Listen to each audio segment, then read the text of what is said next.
What if your biggest problem wasn't your skills, your ability, even your success, but your inability to manage up? I'm someone throughout my entire career, even from my very first job, even my internships and part-time jobs in high school and college, I have always been a change agent. Like it just, curiosity and evaluating things, how they're being done, why they're being done that way is the best way. It comes second nature to me, right? Like I am someone, when I used to ride the subway in DC to work, I would analyze, where a door opened near an escalator so I could minimize my time in walking to that escalator. If I had to wait on a platform A, well, why not line myself up exactly where I'm going to get off at platform B, right by the escalator? It's just the way my mind works, right? I'm just constantly trying to analyze, what is the best way to get things done? And kind of being this, that type A personality who's willing to push for change and bring new ideas. There are certainly some times throughout my career where, quite frankly, it comes across as disrespectful. And, as if I've learned and grown throughout my career and looked back at some situations, I've actually hindered my ability to be invited to new roles because of this. And so, this message is, it can be for CEOs who have a board that they have to answer to, or it's middle management, other C-suite who answer to a CEO, whatever it is.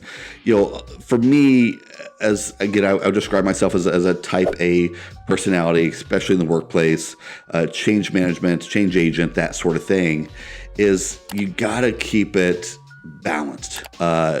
There's no doubt that your experience, your ability to make decisions, your ability to analyze it and find these errors and better ways to improve and drive results undoubtedly will drive your career forward.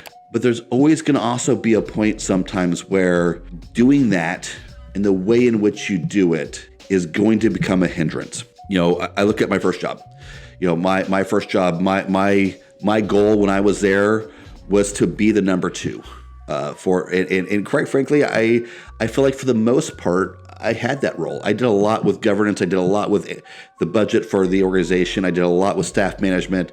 I did a lot of things across departmental that really made me that number two role, but I never quite got there. And I think looking back it was my inability sometimes to play nice. And again, not that I was ever potentially being disrespectful or anything like that, but when I brought up something that I thought was a hands down, no-brainer change that needed to occur in the organization, or I disagreed with something that came down from the board to us and we were being asked to implement, like I didn't have a lot of tolerance for it, right? Again, obviously I was a good employee. Like I would do what I was told to do, and I would fall in line. I would first, let my opinions know, right? Like I wasn't someone who was willing to bite my tongue at times and say, look, I see this differently, but yes, happy to do that, right? When asked, hey, look, have you thought about doing this way? Nope, I haven't thought about doing it that way because this is the way that we should be doing it. So there was some stubbornness early on in my career. That is the reason why I never achieved that number two role.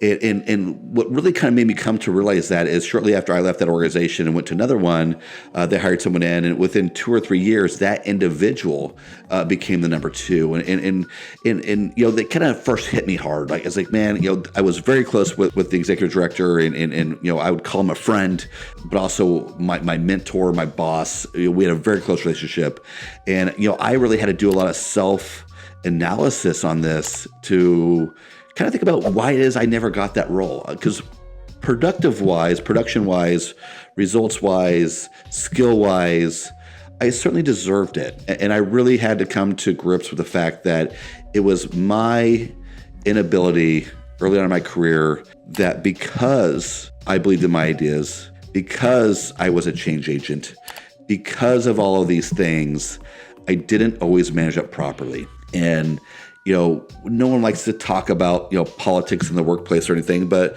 it's politics, right? It's how we work with other people, how other people perceive us, how we perceive other people. It's all a perception thing, and how we treat one another in the context of the work that we're doing. And I didn't play the politics, right? I thought my ideas were right. I thought they're the right to go. I still believe that today. I'm not trying to walk back my ideas. I think majority of the time, I from a strictly tactical and strategic point of view, I was right. But what I didn't have to deal with in my role was the broader picture. I didn't have to deal with the politics. I didn't have to, I wasn't the executive director. I was the one who answered directly to the board. I wasn't the one, sometimes volunteers would complain about me, but, there were so many elements that beyond just that idea, pushing it forward, making these changes that I didn't incorporate. At the same time, I brought a lot of change to this organization. And through that, this was a nonprofit organization that was, when I came on board, was still very kind of volunteer, had very, very high in volunteer management of some aspects. And we started bringing that into the national headquarters, which ruffled some feathers. And so at the same time, in dealing with these changes that I was driving, I learned in dealing with them that I really had to do things slowly. I couldn't just rip off the Band-Aid. I had to be compassionate and empathetic to the changes that were being made, and really show them and talk to them how these changes were actually going to make their role better as a volunteer. It's going to lighten their load and allow them to play a different role that was going to be more impactful to the other individuals in the organization. But I didn't always do that directly with the executive director, and that's really a big mistake for me. So, if you're C-suite manager, or you're the low person on the totem pole, and you are type A personality that likes to bring up about change and push change, you gotta watch how you do that. Even as a COO, there was an organization I was working for that I pushed too hard. I brought too much change too quick, and this was an organization that I was even brought in for the purpose of bringing about change. Had a couple years in the red, had reduced half their staff, all these things, right? So I was like, yeah, I'm brought in for change, just rock and roll. I went through and built every department, but there came a point in time where my actions just went too far. I pushed for too much change. I didn't handle the upward management. So, when you're building your career, you're growing your career, you're bringing about change, you got to remember the politics. And we all hate the word politics, right? I hate using it here, but it's so true that when you're working for an organization, your ideas, as good as they are not the only ideas. Your ideas, no matter how good they are not the only factors that have to come into play. So you always got to make sure that you're keeping that in mind. You're keeping the vision and idea of the CEO, the executive director, the board, keeping those concepts in mind, and being respectful in how you bring about ideas and how you push for them and advocate for them.